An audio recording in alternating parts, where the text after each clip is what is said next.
D. Simons. I'm so honored and delighted and excited. My excited is excited to have my brother here, Enoch Leffingwell, on the show. Let me tell you a little bit about Enoch. He's a speaker, he's a coach, he's an entrepreneur, and a missionary, as well as a business coach and an author and an international speaker at that. Not just a speaker, an international speaker who's gone from being a poor missionary sleeping in his car to building a six-figure family business. Enoch teaches authors, coaches, speakers, and other high-level entrepreneurs how to get paid a premium for their advice by helping them to create premium mentorship programs. My brother, welcome to the show, man. And I also want to give a little background on Enoch too. Um, I'd like to read a formal bio, but I also like to give my personal bio of just being around this brother, knowing this brother. I would say for the last 6, 7 months or so. Um, just one of the most attentive people I've ever met. And I know we'll probably get into this later into the show.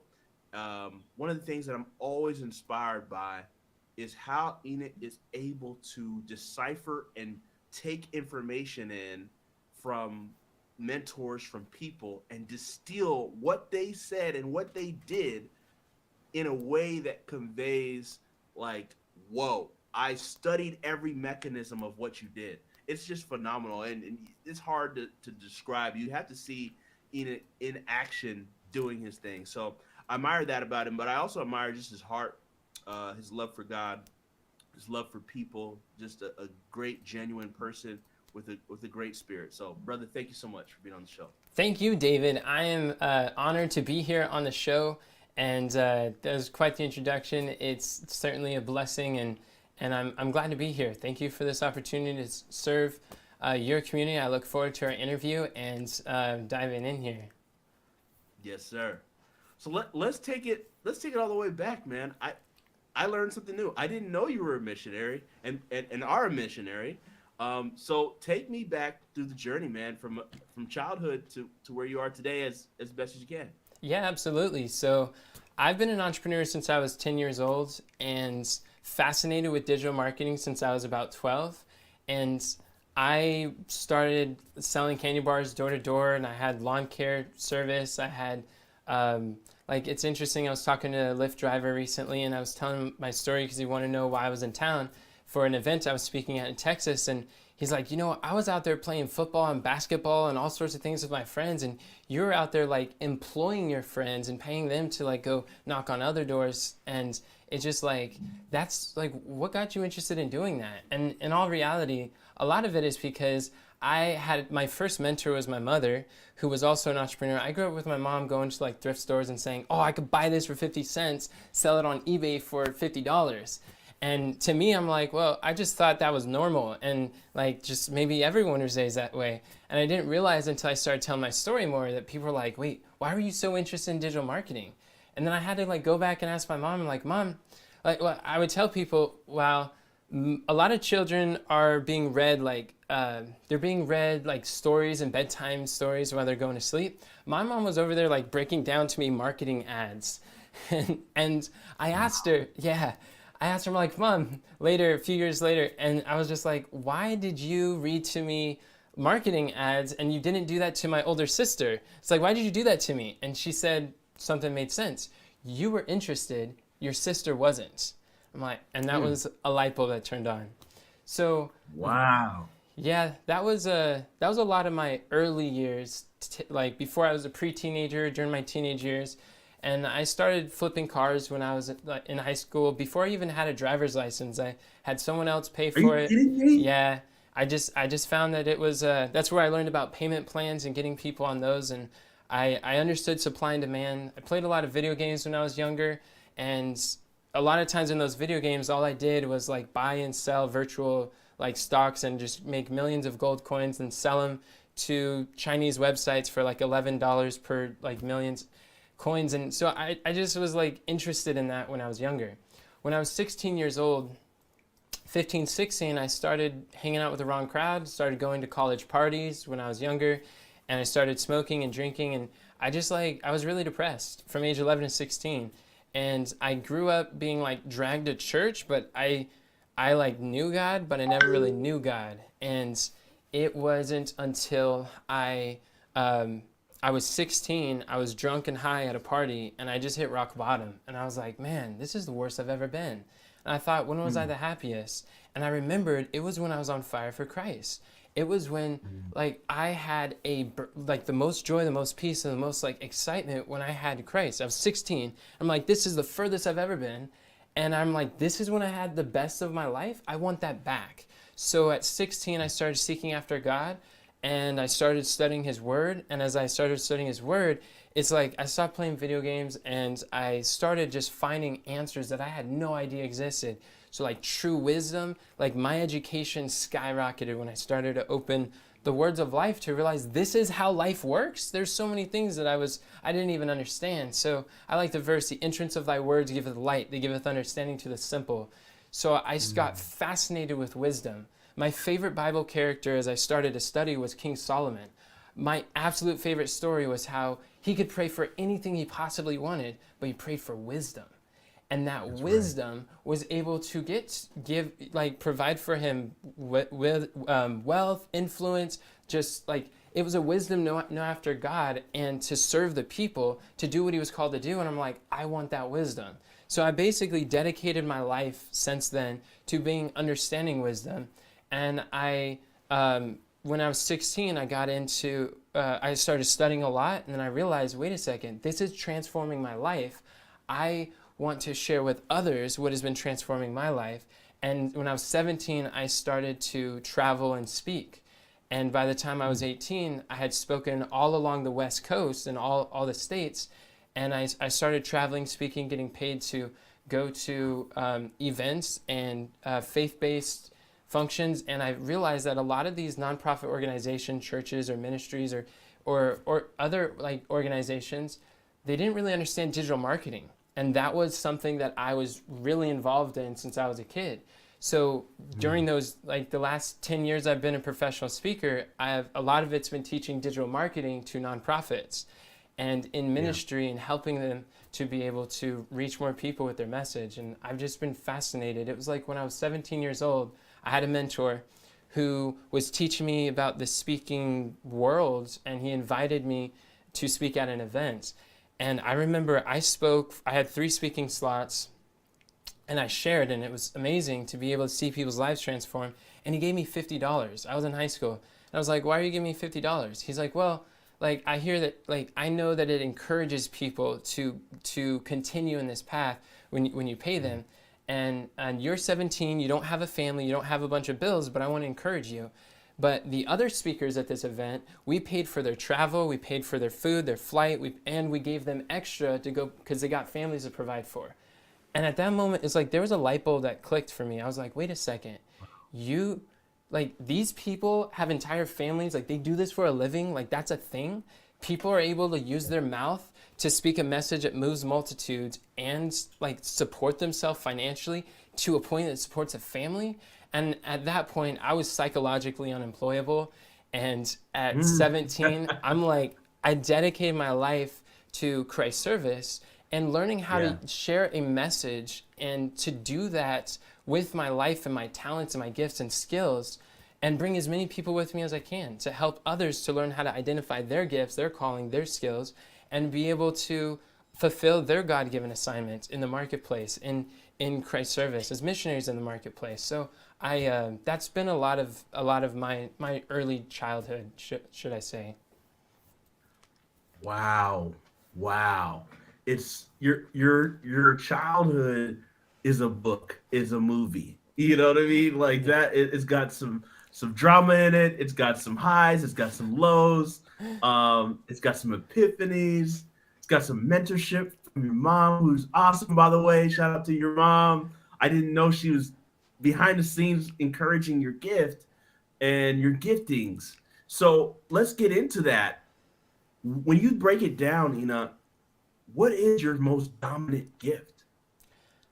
I think you described it well. I would say my most dominant gift is being able to take very complex concepts that help produce valuable results and being able to communicate them in a way that is very simple and empowers my hearers to be able to listen and say, I could do that, and feel equipped to go out and apply that to help duplicate those results in their lives. Because I've really spent the last 10 years studying wisdom and studying how can I take, I realize that there's dreams, there's desires, there's things that are rich in life, and figuring out like what are the skills that are required to get there, and then how to be able to communicate those to others so that they can close a gap from where they are to where they want to be faster. So that's like you mentioned, that's probably the most dominant gift that I have, and so I've been speaking and sharing and using that since then. I love it. I love it, man. That's what when you break that down. What is that? Is that the ability to simplify? If you had to distill it into a few words or a word, what is that? I would say it is. I would say it's like communication. Communication is a gift. Probably just clear communication. Clear communication. Yeah. There it is. Clear communication. So, and that's not something to take lightly, because not everybody has that ability, nor do they recognize how to do it effectively. So when I bring that out, I'm bringing that out because I'm thinking about the listener who has a similar gift to you, and they're just walking through life not knowing this is even valuable to society. This is valuable to the world. So with that said, when did you realize and recognize your gifting in its clarity? And how did you, what happened and what transpired once you recognized it? Or was it a gradual process? It was definitely a gradual process, but I would say it's a lot of that time when I realized that I would say one of the first early moments was when I was learning math, and all my friends, like all the peers around me, they were struggling and they were really like, they weren't getting it. And I didn't understand all of it, but I started sharing with others what little I did know. And as I began to explain, I would try to explain it to them one way, they didn't get it. So I tried to explain it another way, and then the third, then just like epiphany. And they're like, oh, I get it. Why didn't the teacher explain it that way? I'm like, well, he kind of did, but I'm glad that it made sense now. And I realized as I would teach others, I learned a lot. And I've learned that I believe, like with every fiber of my being, the best way to learn is to teach. And when you teach something, you get to learn it twice. So from that experience, I started getting better at math. I'm like, wow, this is kind of cool. So I started teaching math. At one point, I thought I wanted to be a math teacher, but I was like, me in school did not go very well. And the thought of having to get a master's degree or continue down that route was like, that I couldn't bear it. And so I'm like, I got to find another way. But then I realized that I can communicate. When I started studying the Bible, it's like the joy that I had to help share with others in a way that could actually impact their lives was so much more fulfilled in sharing God's word than it was in sharing math. And so I started teaching that. And then I started, as I had my entrepreneurship skills and disposition, I applied entrepreneurship, kind of like Paul, who was a tent maker, and he used tent making, he used his business as a vehicle for serving others. And I started doing that, and people were like, how are you able to support yourself? How are you able to continue? Like, I want to do what you do. So then I started to share with other people how they can start businesses to produce an income, solve valuable problems, and teach eternal principles that are able to impact people's lives, interwove them into their message. And I realized like that is like my gift, my calling. My calling is to help others to fulfill their calling. That's good. That's really good, man.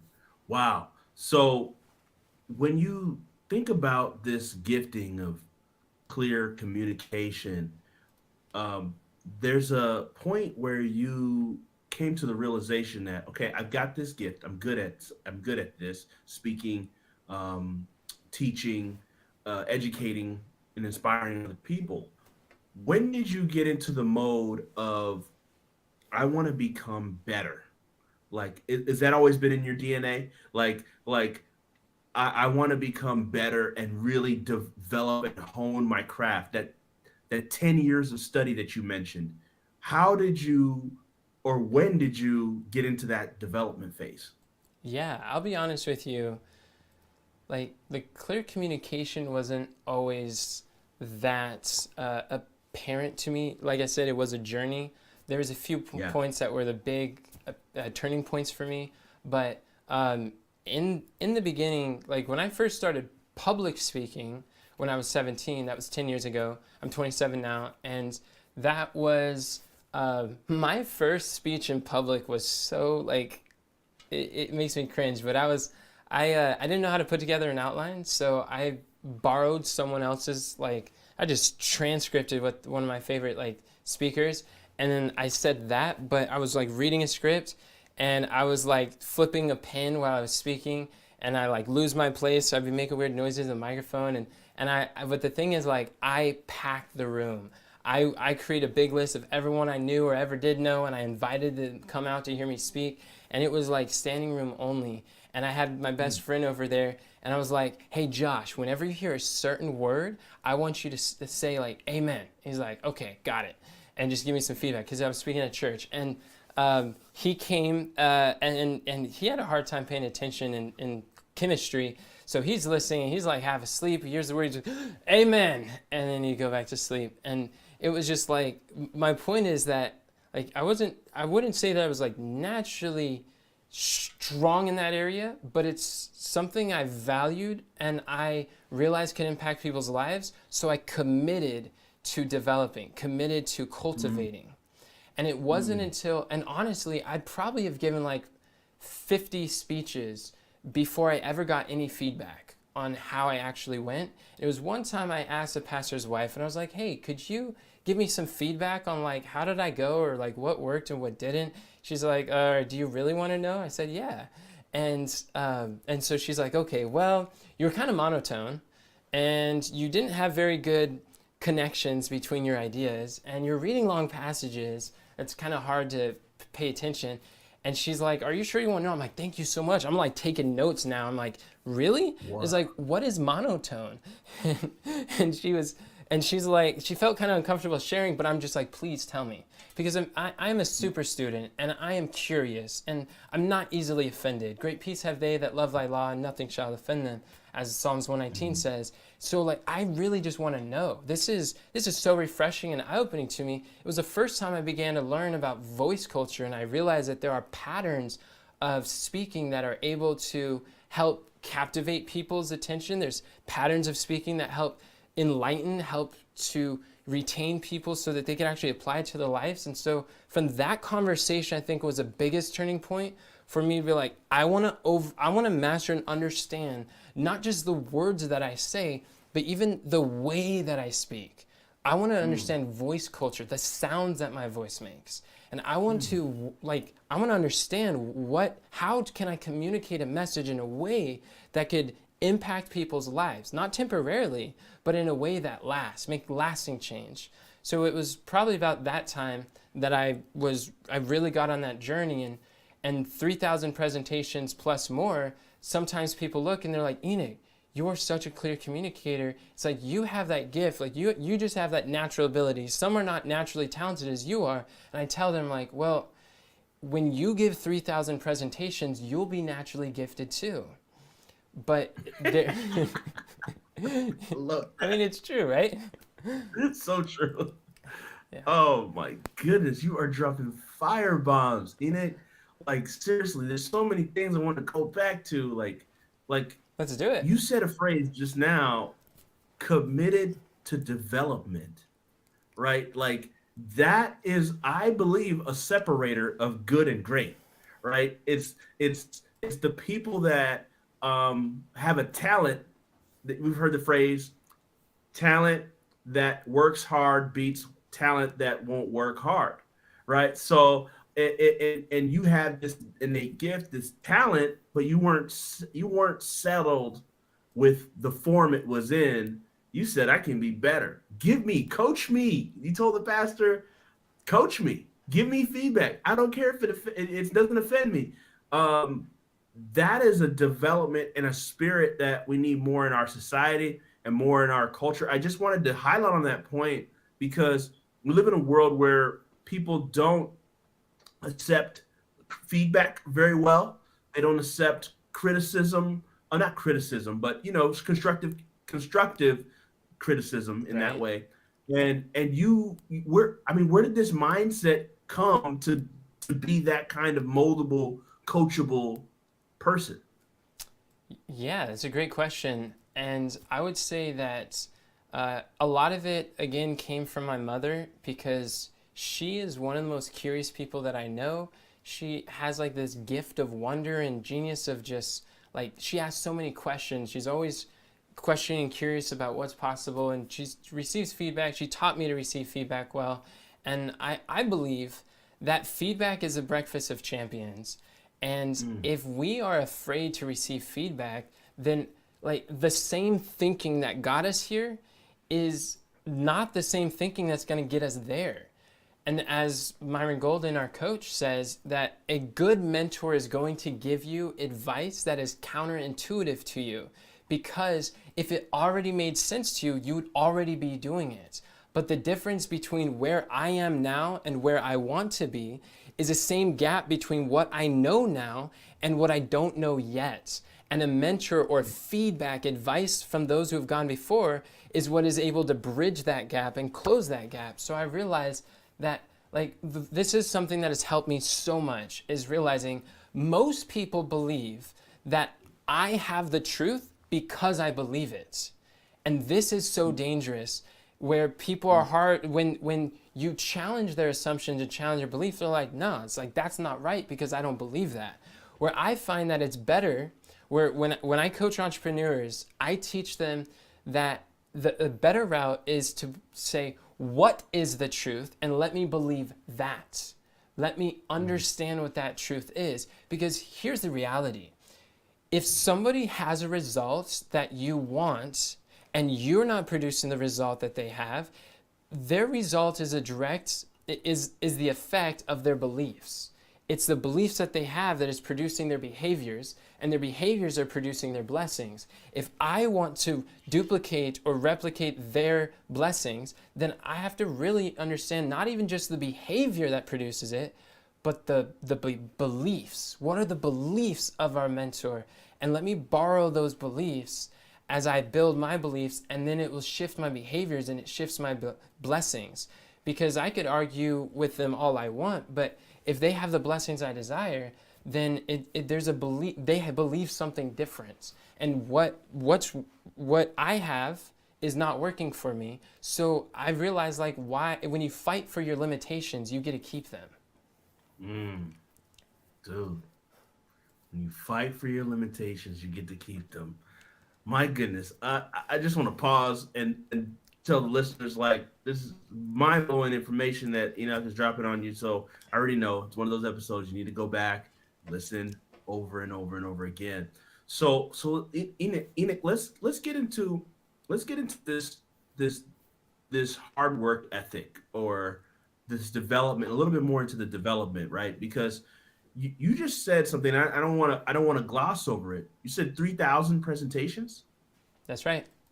and that was probably before. It's probably more than that now, Yeah, if I'm accurate. for sure.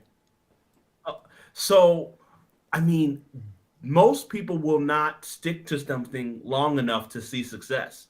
And we know one of our coaches, Myron Golden, says that as well. It's just, working on it till it works on you, and develops the type of caliber or what you want it to achieve. So what can you tell somebody that's an aspiring speaker who has this gift of clear communication, in the development process of what you've learned from speaking over 3,000 times? Yeah, it really, after giving over 3,000 presentations, what I have concluded is the validity of some of the advice that I received right after giving my first public presentation. When I first got started, I had a mentor who pulled me aside. He's like, Enoch, I know you are just getting started. You have this big dream. You probably want to take your message and just proclaim it on the rooftops and the mountaintops that everybody can know, right? I was like, yeah, that sounds good. He's like, well, the truth is, if you were to get started and have this broad audience or this great responsibility now with your current skill set, your current level of development, you wouldn't be equipped to serve them at that level that you desire. So the best advice I can give you is what has become my absolute favorite verse in the Bible, and it's Luke 16:10. Jesus said, "He that is faithful in that which is least will be faithful also in much. And he that is unjust in that which is least will be unjust also in much." So my objective from the beginning has always been, how could I be extremely faithful in the little opportunities that I have now so that I can be faithful with the great opportunities in the future? Because it's as we are faithful with the little things that big things open up. And so many people are willing to ignore present opportunities today because they're dreaming about some future time where they could do some grand thing that is not at their doorstep yet. And I'm like, this is the worst thing you could do. Learn to maximize your opportunities today. Learn to take the opportunities, the people that you know, and serve at the greatest. The little opportunities you have to speak, do it with all your might. And as you do that once, twice, third, and another thing that really helps is recognizing, in the beginning when you're recording videos or when you're speaking to audiences, when you're doing interviews like this, sometimes it's it gets discouraging in the beginning when you're like, it's not getting the results that I'm looking for. It's is this my gift? Do I have this gift?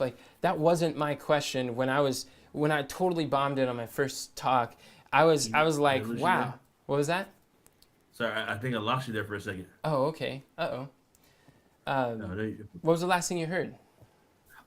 I heard you say when you deliver these presentations on these interviews, it can be discouraged. You get discouraged and then that part. That's right. We can get discouraged because we're not seeing the results that we're looking for. But what I realize is that instead, I lost my train of thought, but No problem. yeah, but basically, being faithful in that which is least will help us to be faithful also much. It's the best advice I give people because that alone has been the foundation of my everyday activities, my everyday showing up, and when we treat life like that, then big things happen. Yeah, no, that's a powerful principle, and I love that principle, and I would love for you to give a story with that principle in action in your life so that these communicators out here, these speakers out here, these authors out here can see the power of it and just not gloss over that gem you gave them. Yeah, most definitely. An example is for instance, when I was in high school, I started studying, and as I was learning, I would take notes. And as I would take notes, I took notes for myself. But then I realized that the fact that I was taking notes allowed me to teach things that I'm learning a lot better. So I started creating a database of documents that I'm learning on all these different subjects, so that when people would ask me on whatever subjects that I similar subjects, I could just pull it up and start giving studies or sharing and teaching. And that's basically has been the outlines of many videos, many speeches, many talks when I speak at events. And it started with that, but it just through the daily small new learnings. I like to call new learnings, where you learn something new every day. I'm learning in God's Word. It's been my favorite book to study since I was 16. And then I learned things from science, from speakers, from just mentors, and I'm taking notes. And those have helped me to be able to reach others. But that one document has been able to turn into little books. Sometimes I've been able to turn some of those into booklets. and where I was able to print through strategic partnerships with other people who are reading my digital documents like, this is so good. I know how to print this. Let's get a book together. And I was like, okay, let's do that. So I started publishing little booklets when I was younger. And as I would speak to different places, I learned how to like start DVDs. And it was funny. Like when I first started, we would record videos and put them on DVDs. And I remember those grueling nights of just duplicating lots and lots of DVDs and just having an assembly line, just going through each of them. And I got together a mailing list. Someone's like, put together a mailing list because I needed some equipment for speaking and cameras and gear in studio. And I was like, I don't have the money. And they're like, put together a mailing list. I'm like, all right. So I'm duplicating these DVDs and I'm sending them out to people. And it's a lot of effort. And but funds are coming in, resources are coming to be able to pay to invest in other things.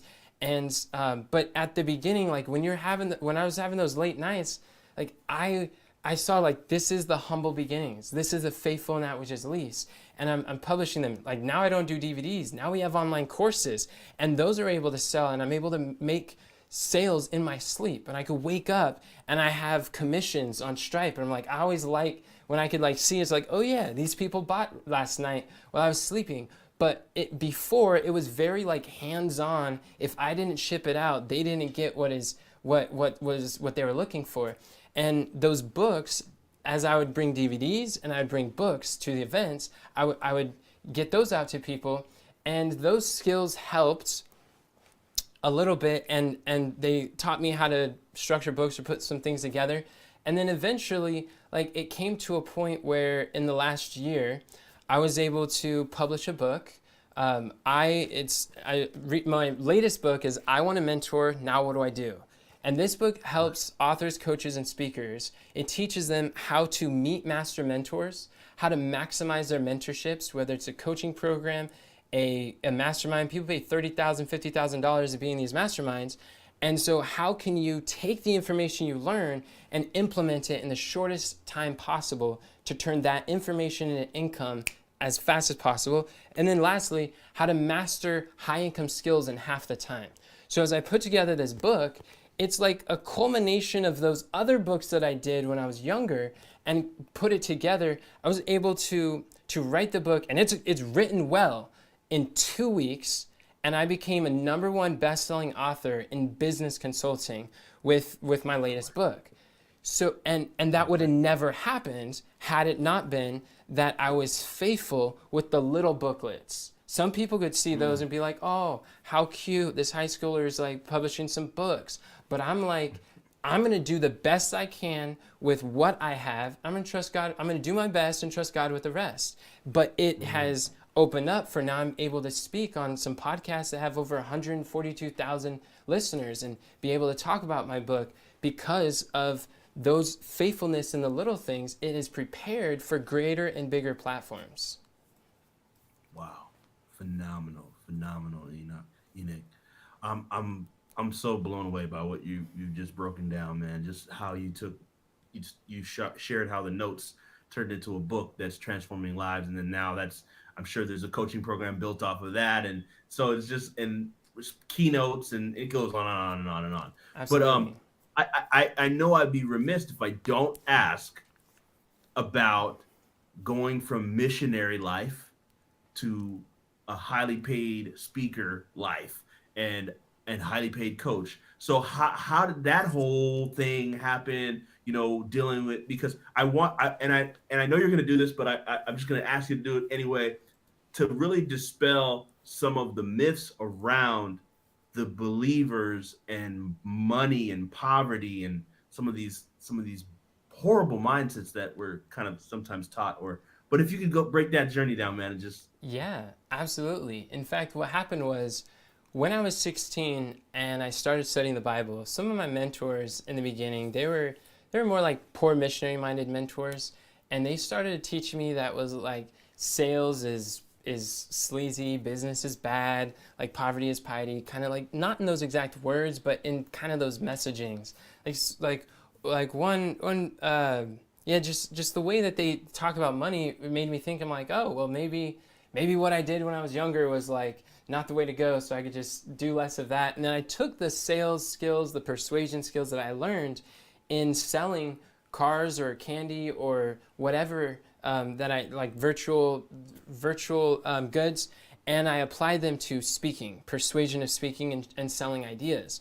But there was a time during that phase for probably the next 5 years, I was basically a poor missionary, and eventually that was leading to I just had less and less and less, and to eventually I was like homeless, living in my car, thinking that it's like, well, it's like I want to work for God, but I don't want to like go off on the deep end, so to speak. And it was a time where I was able to go. I got called to work in Washington D.C.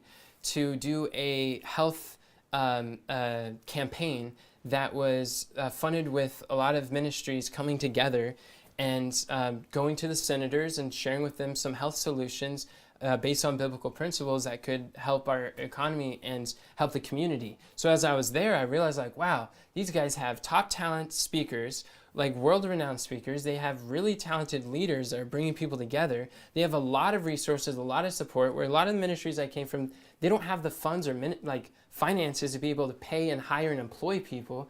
And these guys have like hundreds of thousands of dollars coming in. If we needed I remember I wanted to buy a camera, a DSLR, and it was $1,000, and I had to like wait 7 months till I could try to raise that money to buy it.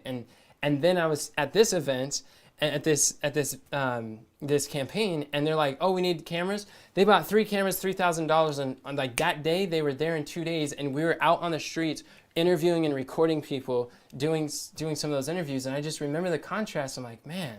So I had an opportunity to speak with the director, and this is a story that I teach in my book, I Want to Mentor, Now What Do I Do? And I was sitting in the truck with him, and I was sharing, I was like, so you're in ministry, and I've been in ministry, but you have like a lot of resources, and all the other ministry-minded people that I know, like they're broke. Like, what is going on here, and why do you have so many different resources doing big things with big budgets? And he drove me around in Washington, D.C., and he took me to this house. He's like, see that house right there? I was like, yeah. That's the house that I grew up in. I came from a family of politicians. I was like, you did? He's like, yes. And he drove down the street 2 blocks. He's like, see that country club? People paid $250,000 a year to be a part of that country club that my family was a part of. And I was like, why would anyone pay $250,000 to be in like a group or a club? I'm like, the thought couldn't even, it couldn't cross my mind. It's like, now we've invested in $155,000 masterminds and plenty in between. And it's not going to be the last one I invest in, but at the time I'm just like, this is unfathomable. But the mentor taught me that wealthy people value relationships more than they value money.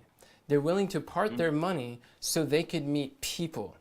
It's like you and I, we met at a high-level fellowship like this, and we're able to foster a relationship, and I value our relationship.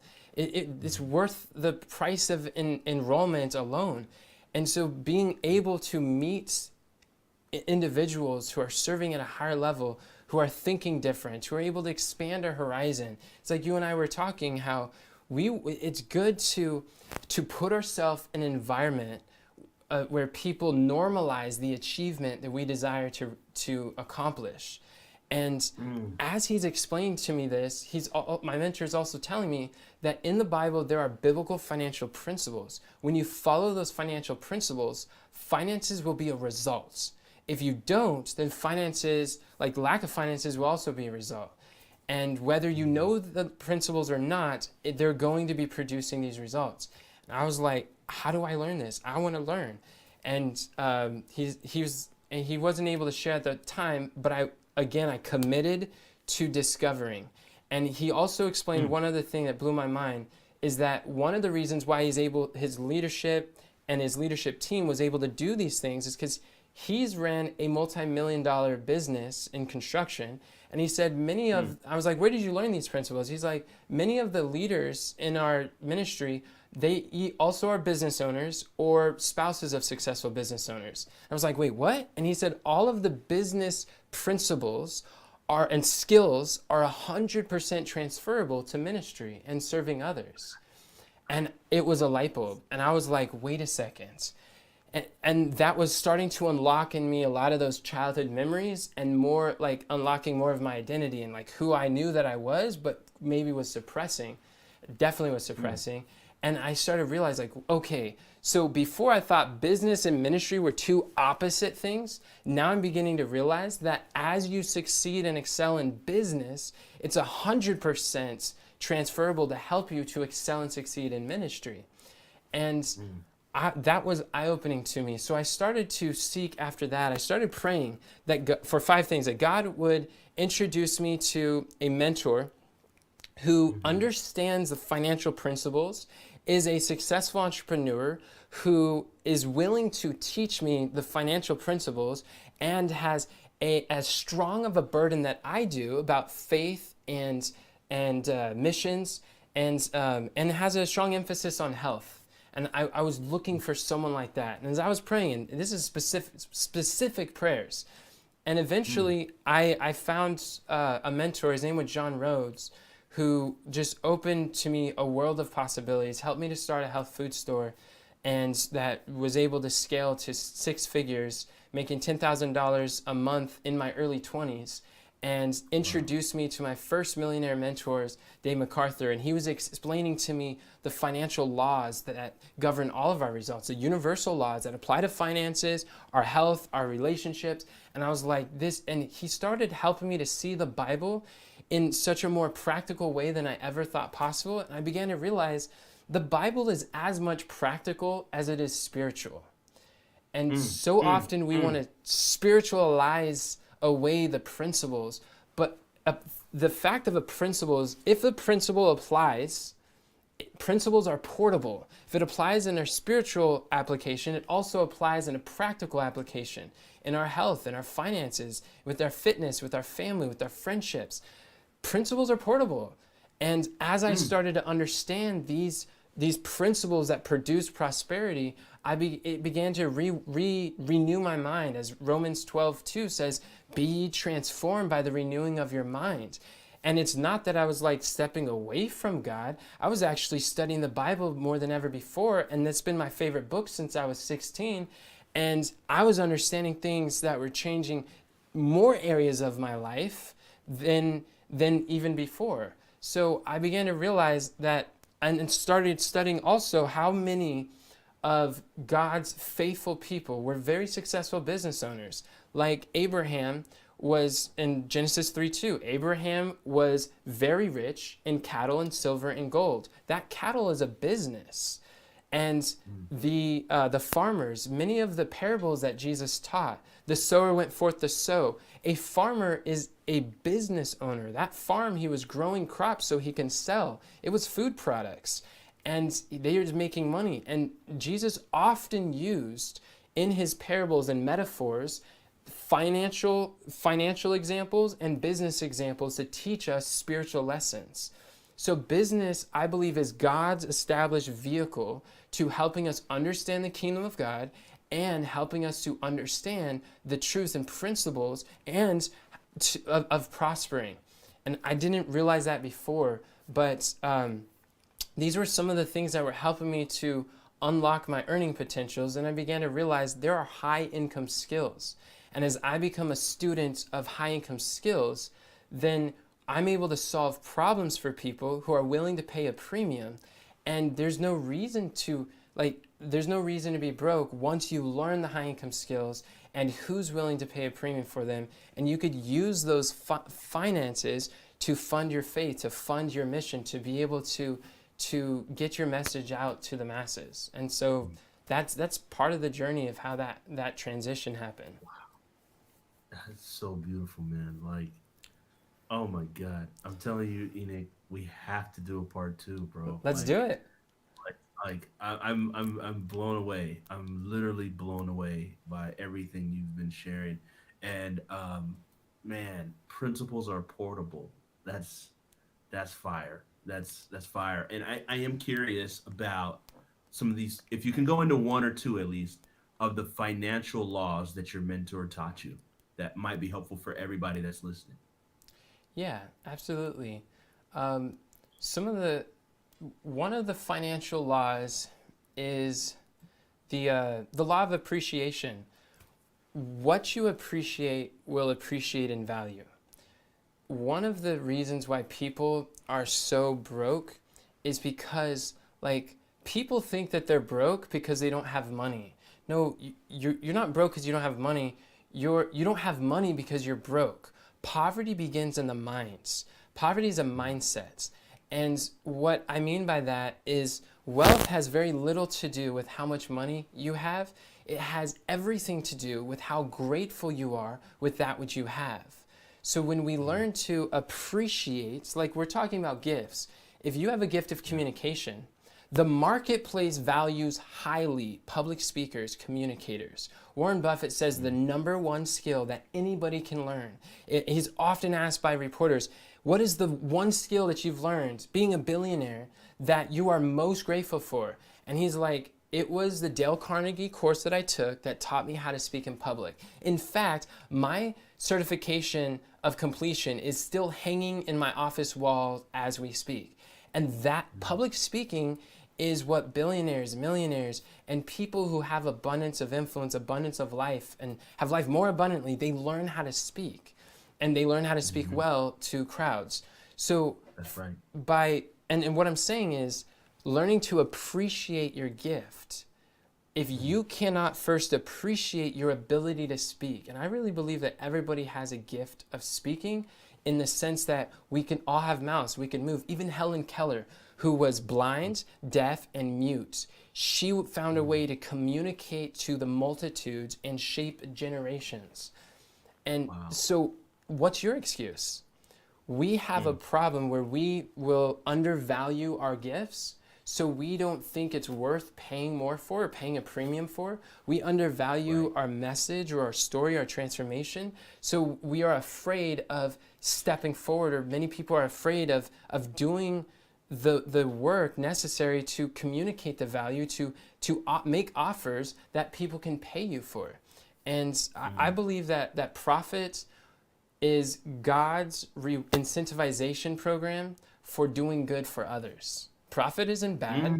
Profit is ordained by God. You gotta say that again. Yes. You gotta say that again. I fully believe that profit is God's incentivization program for doing good for others. That it's not, doesn't make you less spiritual by receiving a profit for the problems you can solve. But in fact, nonprofit is not found in the Bible. When you read Matthew 25, like nonprofit is not found in the Bible. I'm just going to say that straight up. In Matthew 25, there was a parable, my favorite parable that Jesus taught. And it was a financial, he's using finances in the talents. Like your whole podcast is about discovering your gift and your talents, right? He gave... You know it. Yes, I love it. And he gave 5 talents to one, 2 to a second, and 1 talent to the third. And the Lord comes back, and the man who had 5 talents, he got 10. He said, well done, thou good and faithful servant. I will give, you've been faithful over a few. Remember, faithful in that which is least? You're trusted now with cities. So it's like, wow, that's good. The man who had 2, he doubled it to 4. He says, well done, thou good and faithful servant. You've been faithful with little. I'll trust you with cities. And then the other one who had 1, the smallest number that can be numbered, he goes to him and he says, where is, like, what have you done? He's like, well, I was afraid and I took my talent and I buried it in the earth. He undervalued. He didn't appreciate the Lord's talent, the gift that God gave him. And so I was afraid. And what Jesus said, it like really blows my mind. He says, thou wicked and slothful servant, you should have put my money to the exchangers and had an increase. He says, go into outer darkness with thou unprofitable servant. What? Unprofitable servant was called the wicked and slothful servant? It's like, I thought like nonprofit is the faithful and good servant, but it's not so in the scriptures. And what I see is like God gave us business as the vehicle to serve. You look at the missionaries across the board in the Bible, they were all business owners. And like they were fishermen, it's a family business. Like Jesus spent 30 years working in a family business and 3.5 years working in full-time ministry. And it's like Paul was a tent maker and his business was his vehicle for serving others. Business and ministry are not two separate things, they're one. Romans 12 says, be not slothful in business, fervent in spirit, serving the Lord. Wait, your business is how you can serve the Lord? So I just find that like the law of appreciation is so key, that when you learn to appreciate your worth, appreciate your value, appreciate your gifts, your skills, and you're able to package them in a program, like a mentorship program, where you can, where people can pay you for it, you will find like one of the reasons people don't have money is because they're not selling things. Like, how could people pay you if you don't have a product to offer for exchange? Jesus said, put the talent to the exchangers. And here's another financial law. I call it the law of exchange. The law of exchange shows that wealth is created by exchange. And I'll give you an example. Let's say I have, let's say that I have this book. I want to mentor. Now what do I do? And I sell this for $25 and if you want to buy my book, and what you're saying, and I'm selling you my book for $25, by us exchanging, you're able to say, what you're literally saying is that my book is worth more value to you than the $25 in your pocket. And I'm saying that your $25 is worth more value to me than my book in my hand or my book in my inventory. So by us exchanging my talent for your talent, and money is a talent, by us exchanging our gifts, we're both created wealth. We both walk away with more value than before. So people think selling is something you do to people. Selling isn't something you do to people. Selling is something you do for people. You're able to create wealth on both parties by transactions, by exchanging. So that's a second financial law of wealth. And I go into more detail on BibleFinancialSecrets.com. I actually have an entire program that breaks down over 20 financial laws that helped me to be a poor missionary, homeless, living in my car, to making $10,000 a month in my early 20s. And these are the laws that have made the major breakthroughs in my life. Wow. Just wow. That's the only word I can utter out right now. Like, no hype, man. Like, I could listen to you for hours and hours and hours and hours and hours. So that's why we got to do another one. And I'm not going to even ask you my final question that I normally ask people. We're just going to do some promo and talk about all the resources where people can get your, because we're doing another one, and then I'll ask you my final question that we normally ask people. But I'm flabbergasted right now, and I'm humbly flabbergasted right now. Just how you broke that down, and the insight. And you may or may not know that, but this whole show is built on that scripture, the parable of the talents, the whole show, right? Like, and so just explain just the revelation I was given at 19 was to the one that had one, the one that had two, one that had five. God showed me the process of purpose in that scripture. The process was you had to discover whatever gift you had. God doesn't say, Enoch, you're a clear communicator. Like, no, you didn't get a nudge from God. Like, this is your gift. You had to go through some bumps, some bruises, maybe some mistakes, some learnings, and then you found it. You discovered it, and then the next piece is that once you discover it, God doesn't expect you to keep it where it's at. You have to develop it. So this next stage was the development, like they did it with the talents, like you did with your speaking, as you continually do with your speaking gift. And the last piece, which we didn't get to really dive in, you did dive into it, but we'll dive into it more on the next episode, is the distribution, which is implied, because God never gives you a gift for yourself. It's always for others, which goes back to the law of exchange that you talked about. So the distribution of that gift, because it's never intended, as great as a speaker as you are, you don't want to speak to yourself all day. It's not for Enoch. It's for everyone else that needs to hear what you have inside of you for us to benefit. So you got me excited over here, man. That's awesome. So let's talk about where can people get connected. I know for the book they can go to iwantamentorbook.com.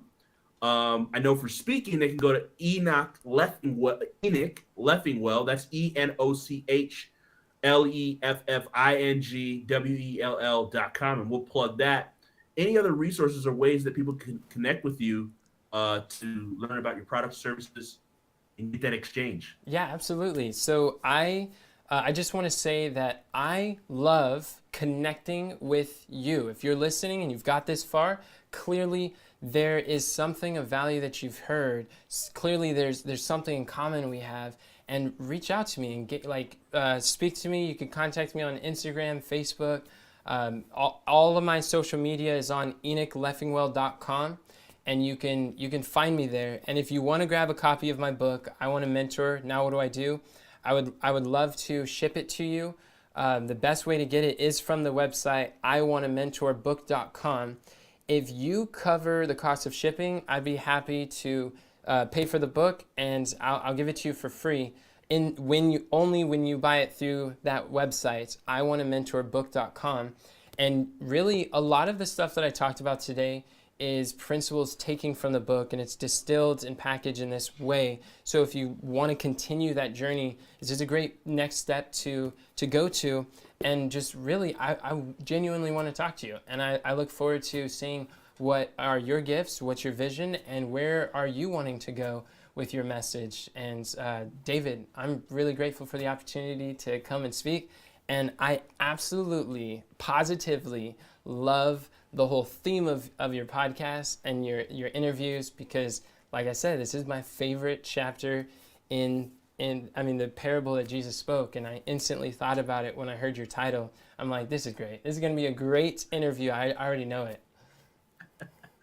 Awesome. Honestly, Enoch, I'm not supposed to say this. One of my favorite interviews, man, so far. And we're 57 episodes in deep. So That's awesome. Man, you brought the heat today. I knew you would, but you brought it. Man, so we're going to do it again. Listeners, I'm not asking my normal question that I ask at the end because it's not over. So we'll continue on. Enoch, thank you so much. We'll plug all the links so people get the book, learn about your speaking and your coaching. Bless you, brother. God bless you, man. Take care.